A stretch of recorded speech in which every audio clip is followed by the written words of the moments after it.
한 세상 살아가는 데는 사연도 많고 곡절도 많습니다. 지난 세월 돌아보면은 굽이굽이 하나님의 은혜로 지금까지 왔구나 마음 깊이 고백하게 됩니다. 한 30-40년 전에 제가 미국 신시내티라는 도시에서 한인들 교회 연합 예배를 인도한 적이 있습니다. 저녁 성경 공부하고 낮에 성경 공부하고 간증도 하고 그렇게 시간을 보내는데 한 부인이 시간마다 앞자리에 앉아서 계속 우는 겁니다. 울지 않는 시간이 없어요. 앞자리에 앉아서 계속 눈물 흘리면서 손수건으로 눈물을 닦으니까 내가 무슨 사연으로 저렇게 우는가 해서 쉬는 시간에 물었습니다. 자매님은 우는 게 은사예요? 어떻게 시간마다 그렇게 우나요? 그랬더니 목사님 죄송합니다. 앞자리에 앉아서 울기만 해서 죄송합니다.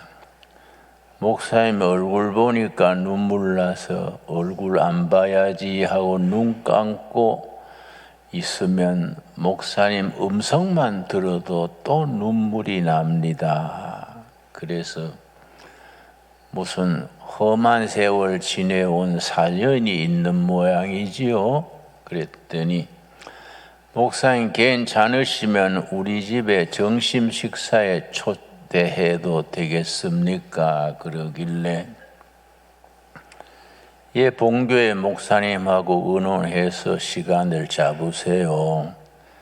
가서 식사도 하고 예배도 드리고 사연도 들읍시다. 약속을 했습니다. 셋째 날인가 낮에 성경 공부 마치고 그 집에 갔는데 신시내티 다운타운에서 한 2시간 가요. 넓은 콩밭이더라고요. 미국은 농장 규모가 커서 콩밭이라도 한 50만 평 돼요. 거기에 이제 시아버지, 시어머님 별채 있고 자기 부부 이래 또 별채 따로 사는데 식사 대접을 잘 받고 다른 분들 커피 나누는 시간에 나한테 그 부인이 말했습니다. 목사님 괜찮으시면 저하고 좀 이야기를 나누실까요? 그래서 그렇게 하자고 했더니 나를 데리고 조그마한 기도실에 데려갔습니다. 기도실에 앉아서 그 부인이 나한테 하는 말이 목사님, 나는 동두천 출신입니다. 그래서 저는 친정이 동두천입니까? 그랬더니 그게 아니고요. 그래서 그럼 학교를 동두천서 다녔습니까? 그랬더니 그게 아니라 그래요. 저는 본래 이 둔합니다. 그래서 내 젊을 때는 친구들이 내 별명을 미스터 형광등이라 그랬어요. 항상 한 박자 늦어요. 그래서 가만 생각해 보니까 미군 부대가 있는 동두천이 생각나기에 미군 부대에 있는 동두천입니까? 그랬더니 이제 눈치챘었네요. 저는 한때 거기서 밤거리 여인으로 있었습니다. 이러는 거예요. 자기의 어두웠던 과거를 나한테 그대로 내놓는 겁니다. 그거는 신앙적으로 정신적으로 극복이 되어서 그 말을 하지 아무리 목사 앞이지만은 그 말을 맘대로 못하지요. 그걸 다 숨길라 그러지. 자기 터놓고 얘기하는 거는 대단한 용기라 하겠지요. 그래 내가 뭘 하겠습니까? 미군들 상대로 밤거리 여인이라 그랬는데 내가 뭐 꾸짐을 하겠습니까? 뭐 왜 그러냐 하겠습니까? 내가 할 말이 없어서 아이고 고생하셨네요. 뭐 그 말밖에 할 일이 더 있습니까? 고생하셨네요.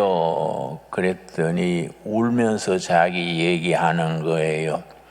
그 동네 사는 일하는 여성들은 미군과 만나서 결혼하면 미국 오면은 천국 오는 걸로 착각하고 삽니다. 나도 지금 남편 만나서 천국 오는 걸로 착각하고 미국에 왔습니다. 와서 얼마 있다가 제대하고 자기 남편 고향 신시내티에서 저 콩밭 농사하는 농장에 데려다 놓고 얼마 되지 않아서 백인 여자하고 데이트하는 거예요. 얼마나 서럽겠습니까? 말도 둔하지요. 풍속도 모르지요. 자기 남편은 데려다만 놓고 백인 여자하고 데이트하고 다니지요. 너무 서럽고 힘들었습니다. 그러니까 위궤양이 걸려서 위에서 피가 나는 거예요. 자꾸 마르고 잠 못 자고. 그러니까 또 한국 여인답게 시아버지 시어머니 집에 청소해 드리려고 청소 도구를 가지고 시어머님 집으로 갔더니 시어머님이 자기 과거를 눈치채고 자기가 문 열고 들어가니까 No thank you, no thank you 들어오지 말라는 거예요. No thank you, no thank you 그러니까 시어머니가 내 과거를 짐작하고 집에 들어오지도 못하게 하는구나. 너무 서럽고 너무 자기 자신이 한심스러운 거지요. 그래 뭐 위에서는 피가 나오지요. 잠을 못 자지요. 사람 대접 못 받지요. 그래서 밧줄 하나 구해서 창고가 있습니다. 농장이니까 농기구 쌓아놓는 창고가 있지요. 미국말로 그걸 반 그래요. 반. 창고에 들어가서 창고에 말먹이 하는 건초더미가 있습니다. 그걸 헤이 그래 헤이.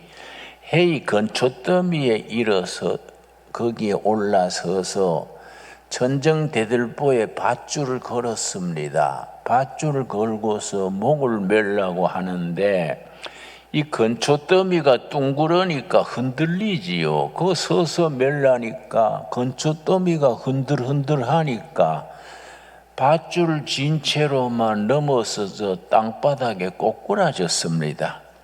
땅바닥에 꼬꾸라질 때 그냥 말이 나오는 거요. 엄마, 이 죄 많은 딸은 미국 땅에서 목매 죽소. 자기 딸이 자기 고향이 전라남도 해남 어느 산골에서 온 거지요. 그 고향 엄마 생각하고 엄마 죄 많은 딸은 미국에서 목매 죽소 엄마 하고 통곡하고 울었어요. 엄마 생각하고 통곡하고 우는데 한참 울다가 유엔주일 학교 다니던 생각나는 겁니다. 엄마 손잡고 성탄절에 교회 가서 고요 한밤 거룩 한밤 부르고 추수감사절에 떡 먹고 하던 그 생각이 나서 그때서야 하나님 이 죄 많은 딸이 미국에 와가지고 목매 죽습니다. 이 딸을 용서해 주십시오. 하나님 그때 하나님 말이 나온 거예요. 하나님 이 죄 많은 딸은 세상에 나왔다가 이렇게 죄인이 되고 버림받아서 한 많은 청춘을 내가 끌어안고 목매 죽습니다. 통곡을 하는데 그때 천정에서 햇빛이 쫙 비치는 거예요. 천정에서 빛이 자기 가슴으로 확 비쳐서 깜짝 놀라서 이게 뭔 빛인가? 두어 걸음 뒤로 물러 앉았더니 그 빛이 자기를 따라오더래요. 빛이 따라오길래 아이고 하나님 하나님 그러는데 하나님의 음성을 들었습니다. 그걸 영음 그래요. 영음. 딸아, 내가 너를 사랑한다. 내가 너와 함께 있노라. 그 음성을 듣고 너무 감동해서 나는 어린 시절 어머니 손잡고 교회 다닐 때 이후로 세상에 나와서 하나님 잊어버리고 살았는데 하나님은 나를 사랑하시고 함께 하시는구나. 너무너무 감사해서 나는 진작에 하나님을 잊어버렸는데 하나님은 나를 아직도 사랑하시고 죄 많은 나를 그때 동행하셨구나. 감격의 눈물을 흘렸어요. 너무 감사하고 너무 황송하고 너무 하나님 앞에서 자기 자신이 새로워지는 감격을 안고 눈물을 닦으면서 지냈는데 위궤양이 나서 뿌리는 거지요. 목에서 피가 안 나오는 겁니다. 또 잠이 잘 오는 기예요. 그 다음부터는 하나님의 사랑을 알고 나니까 백인 여자 데리고 왔다 갔다 하는 남편이요, 미운 생각은 사라지고 남편의 영혼이 불쌍해졌어. 하나님, 내 남편 착한 줄 아시지요? 착한 남편 몰라서 저랍니다. 하나님, 내 남편 하나님 알게 해 주십시오. 남편 위해서 기도하는 거예요. 그리고 힘이 나가지고 하루 종일 집안 청소하고 농장에 일하고 그 방 창고에도 전부 정리하고, 그러니까 살이 붓고 옛날에 젊은 날의 모습이 되찾아지고, 유일하게 아는 찬송이 연주학교 다닐 때 배웠던 예수 사랑하심은 거룩하신 말일세. 맨날 그것만 부르면서 예수 사랑하심은 거룩하신 말일세 부르면서 말똥 치우고 청소하고 열심히 살아가니까 석 달을 지냈는데 시어머니가 자기를 불렀어요. 오 마이 도터, 내 딸아, 우리 집에 인바이트 한다. 그래, 집에 간 지에 처음으로 시아버지 시어머님 방에 들어간 거예요. 차를 끓여가지고 시어머니가 대접하면서 사랑하는 딸아, 너는 한국에서 온 신부가 아니다. 하나님이 우리 집에 보내주신 천사다, 천사. 너는 에인절, 천사다. 너는 한국에서 온 신부가 아니다. 하나님이 우리 집에 보내준 에인절, 천사다. 원더풀 우면이다. 어떻게 너는 그렇게 남편을 미워하지도 않고 늘 찬송가 부르고 열심히 집안 청소하고 너무너무 너는 놀라운 천사다. 그러면서 시아버지 시어머니가 자기를 손잡고 위로하고 격려하는 거예요. 너 남편 불러가지고 꾸지람할게. 남편을 불렀어요. 남편 자기 시아버지 시어머니 넷이 앉은 자리에서 시아버지가 자기 남편한테 너는 한국에서 온 네 신부인 줄 아느냐? 우리 집에 보내준 에인절 천사다. 너 천사를 박대하면 어떻게 되는 줄 알지? 너 정신 차려. 정신 차리고 네 아내 곁으로 컴백해. 컴백 투 your wife. 네 와이프 옆으로 돌아와. 그러지 않으면 너는 하나님의 진노를 당할 것이다. 그러니까 아들이 정신이 없어가지고 자기 보다가 아버지 엄마 보다가 데디 마미 나한테 3일만 시간을 주십시오. 그러고 나가더래요. 3일 만에 돌아와가지고 먼저 자기한테 와서 I am sorry. 내가 당신을 너무 괴롭혀서 미안해. 난 repent, 회개한다. 우리 처음 만났던 그 사랑으로 돌아가자. 그러고 같이 시아버지 시어머니한테 가서 절하고, 한국식으로 절하고, 이제 와이프와 내가 하나 돼가지고 내가 다시 시작하겠습니다. 얼마나 기쁘겠습니까? 그 뒤에 교회를 같이 다니는 것, 그 뒤에 같이 교회 다니면서 마음이 기쁘고 감사하고. 그래서 내가 설교 듣는 시간에 자기 지난 날의 걸 생각하니까 눈물이 난대. 음성만 들어도 눈물 나고, 눈 감고 소리만 들어도 눈물 나고. 그래서 내가 자꾸 울어서 죄송합니다. 목사님, 내 얘기는요, 하나님이 나를 변화시켜 주신 스토리니까 다른 데 가서 말해도 됩니다. 이거는 내 간증이 아니고 예수님이 나한테 베푸신 은총입니다. 내가 은혜 받았어요. 내가 은혜 받았어요.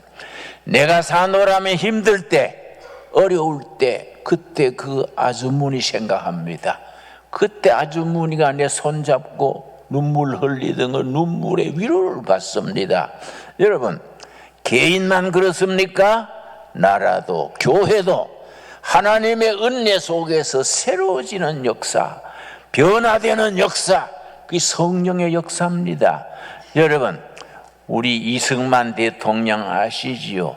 이승만 대통령이 젊은 날에 만민공동회라는 애국단체를 만들어 가지고 고종 황제를 폐위하고 공화국을 만들자, 국민이 주인 되는 나라를 만들자, 종로판에서 그렇게 연설을 하니까 사람들이 박수를 치고 막 모이는 거예요.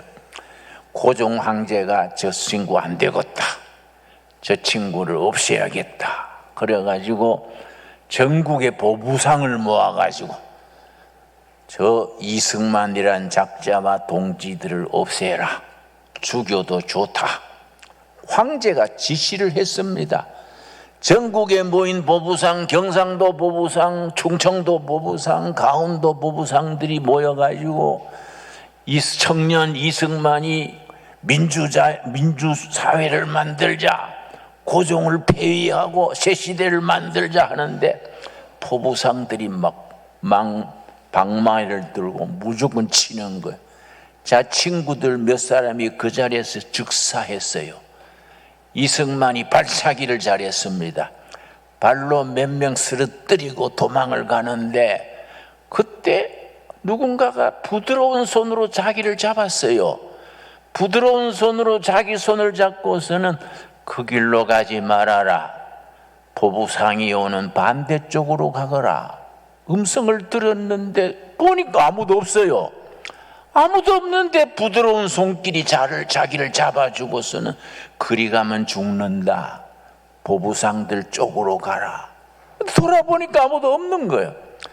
그래가지고 반대편으로 안 가고 보부상들 오는 쪽으로 당당히 걸어가니까 충청도 보부상은 이 친구는 강원도 보부상인 게로구나, 강원도 보부상은 이 친구는 충청도에서 온 게로구나. 서로 얼굴을 모르고 그냥 통과. 그래서 살아남았어요.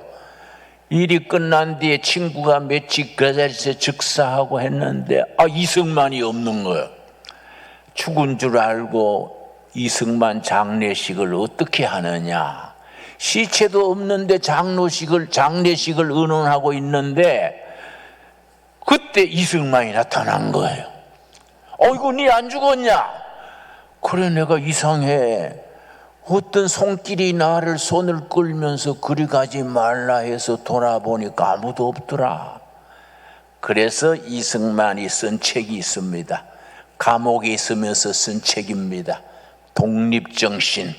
이승만이 예수님을 영접한 지가 1899년, 대한민국 역사의 양반으로서는 처음 교인이 됐습니다. 이 책에 썼어요. 그때 나는 몰랐는데 따뜻한 손길로 부드러운 음성으로 나를 피하러 일러준 분이 바로 하나님이시로구나. 나는 하나님을 몰랐을 때 하나님은 나를 벌써 이끌어 주셨구나. 이 책에 쓰여 있습니다. 감옥에서 사형수로 있으면서 이승만이 뭐라고 말했느냐? 예수께서는 하나님이 세상에 그리스도를 보내셔서 인간의 구원을 길을 열어주셨다. 순전히 사랑하심이 아니고 어떻게 남을 위하여 몸을 버리셨겠는가? 이제 썼습니다. 지금 우리나라가 쓰러진 데서 일어나려 하고 썩은 데서 싹이 나게 하려 한다면 기독교를 근본으로 삼아야 한다. 이 20대 청년이 사형수로 감옥 살면서 쓴 글입니다. 그렇지 않으면 세계와 상통하여도 이 나라는 이익을 얻지 못할 것이며 신학문을 열심히 배워도 효과가 없을 것이다.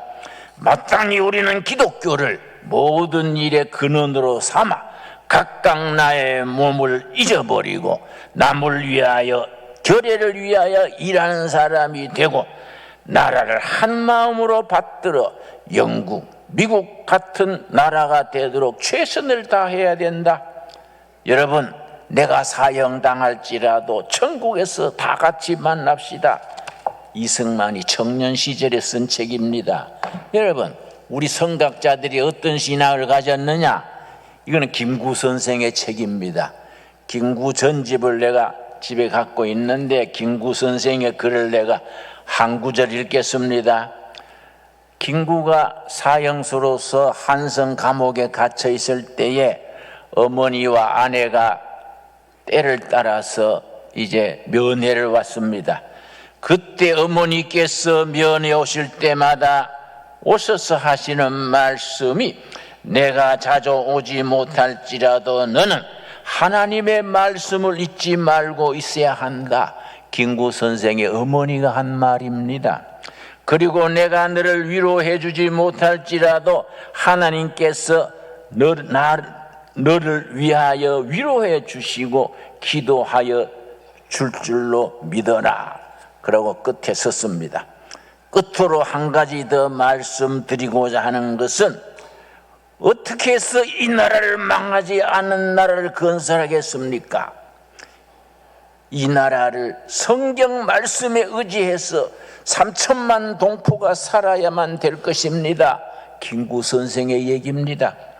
우리는 대한인이 무엇이니 그 먼저 천국 백성이 되어야 합니다. 사랑하는 여러분, 십자가의 정병들입니다. 이 땅에 천국을 건설하는 천국 백성이 되어야 합니다. 여러분, 그래서 뭐라고 말했느냐? 김구 선생이 45년 해방된 뒤에 백성들 앞에서 경찰서 10개 세우는 것보다가 예배당 하나를 세워야 합니다. 여러분, 동대문 경찰서, 양주 경찰서, 의정부 경찰서 10개보다가 신당도래교회 교회 하나가 더 중요하다는 겁니다. 김구 선생의 얘기입니다. 내가 외국으로 망명하기 전에 서대문 형무소에서 15년형을 받고 갇혀 있을 때에 어머니와 내 아내는 한 달에 한 번, 두 달에 한 번 면회를 위하여 와서 일러주셨습니다. 늘 성경으로 위로했습니다. 여러분, 본인은 5,000년 역사에 빛나는 우리나라를 세우는데 어떤 나라를 세우겠습니까? 첫째는 건국, 나라 세우는 건국이요. 둘째로 건교, 종교를 세우는, 첫째 나라 세우는 건국, 둘째는 교회를 세우는 건교입니다. 나라를 세우는 동시에 교회를 세우겠다는 것입니다. 교회 없는 나라는 남에게 업신여김을 받는 것입니다. 이 나라를 기독교 반석 위에 세워야 합니다. 나는 이런 책 선배들의 글을 읽으면요 가슴이 뜨거워지고 위로받습니다. 우리 후배들의 신앙이 선배들의 이승만 대통령이나 김구 선생의 그런 정신을 이어가지 못하고 개인 잘 먹고 잘 사는 거, 복 받는 거, 거기에 빠져 살아가지요. 여러분, 오늘 본문 말씀 로마서 12장 1절 2절에 뭐라고 말씀했습니까? 로마서 12장 1절 그러므로 예수님이 우리를 사랑하시고 십자가에 죽으시고 부활하셨으므로 그러므로 형제들아 내가 하나님의 모든 자비하심으로 너희를 권합니다. 너희 몸을 하나님이 기뻐하시는 거룩한 산제물로 드리십시오. 이는 너희가 드릴 영적 예배입니다. 여러분, 구약시대에는 양 잡고 소 잡고 비둘기 잡아서 죽여서 제사 드렸습니다. 그런데 예수님은 여러분은 내가 십자가에 피 흘려 다 이루어 놨으니까 여러분은 살아있는 제물로 바치십시오. 양 잡고 소 잡고 그게 아니고 살아있는 제물로, 그것이 진정한 예배입니다. 여러분, 우리가 무슨 일을 하고 살아가든지 우리 사는 자리가 예배하는 자리가 될 수 있어야겠습니다. 2절 말씀 오늘의 본문입니다. 여러분, 로마서 12장 2절 너희는 이 세대를 본받지 말고는 영어 성경에는 컨폼 되지 말고 세상 가치관 세상 풍속에 휩쓸려 들지 말고 세상의 이데올로기 세상의 가치 세상의 욕심이 휩쓸려 들지 말고 오로지 한 길 마음을 새롭게 함으로 변화를 받아라. 네 자신이 복음으로 트랜스폼 변화를 받아라. 변화되어서 세상을 변화시켜라. 그 말씀입니다. 하나님의 선하시고 기뻐하시고 온전하신 뜻이 무엇인지 분별하도록 하라. 여러분, 얼마나 귀한 말씀입니까? 너희는 살아있는 제물로 예배드리는 생활을 하면서 세상 풍속에 세상 습관 세상 이데올로기에 휩쓸려 들지 말고 세상 가치관 다 내버리고 오직 마음을 새롭게 함으로 복음의 능력으로 그리스도의 말씀으로 변화를 받아라. 트랜스폼 되어서 세상을 변화시키라. 무엇이 하나님의 뜻인지 어떻게 사는 것이 하나님이 기뻐하시는 교회인지 우리 신강들의 교회는 어떤 교회가 되기를 원하시는지 네 마음의 변화를 받아서 세상을 변화시켜라. 여러분, 아멘 하시지요? 우리가 복음의 능력으로 예수님의 말씀으로 우리 교육을 변화시켜야 됩니다. 정치를 변화시켜야 됩니다. 경제를 변화시켜야 됩니다. 우리가 변화되어서 죄 많고 탈 많고 이런 세상을 변화시켜야 됩니다. 상처받은 백성들의 마음을 새롭게 함으로써 백성을 변화시키고 나라를 변화시키고 정치를 변화시키고 경제를 변화시키고 교육을 변화시킴으로써 변화된 나라, 새로워진 나라, 그런 2024년을 이루어가는 변화된 교회, 신강둘의 교회를 이루어갈 수 있게 되기를 바랍니다. 다시 말씀드립니다. 변화되어 변화시켜라. 여러분, 함께 따라합시다. 변화되어 변화시켜라. 여러분, 그리스도의 말씀으로 진리의 말씀으로 성령의 권능으로 자신의 심령이 변화되어서 2023년까지 잘못 살았던 것, 잘못 생각했던 것, 잘못된 것 다 십자가 밑에 내려놓고 복음의 능력으로 트랜스폼 변화가 되어서 죄 많은 세상, 탈 많은 세상을 변화시켜라. 변화되어 변화시켜라. 이 해에 우리에게 주시는 살아계신 하나님의 살아있는 말씀으로 아멘으로 받을 수 있게 되기 바랍니다. 기도하겠습니다. 하나님 감사합니다. 2024년도 시작되었습니다. 우리가 살아있는 예배, 우리가 살아있는 제물로 예배드리는 삶이 되게 하옵소서. 가정에서, 일터에서, 마을에서 우리가 예배드리는 자리가 되게 하여 주시옵시며 우리 위해 죽으신 예수님의 뜻을 받들어 예수님의 능력으로 이 세상을 본받지 말고 세상을 변화시켜서 우리 자신이 변화되어 세상을 변화시키는 하나님의 도구, 하나님의 능력의 일꾼들이 되게 역사하여 주시옵소서. 우리 신강도래 교회를 왜 세우셨습니까? 신강도래 교회 우리가 왜 모였습니까? 주님께서 우리를 변화시켜서 죄 많고 한 많고 탈 많은 세상을 변화시키려는 사명을 주신 줄로 믿습니다. 너희가 믿느냐? 믿음 아버지의 영광을 보리라 하신 말씀 그대로 우리의 믿음으로 변화되어 변화시키는 하나님의 도구 그릇이 되게 하여 주시옵소서. 예수님 이름 받들어 기도드려 사옵나이다. 아멘.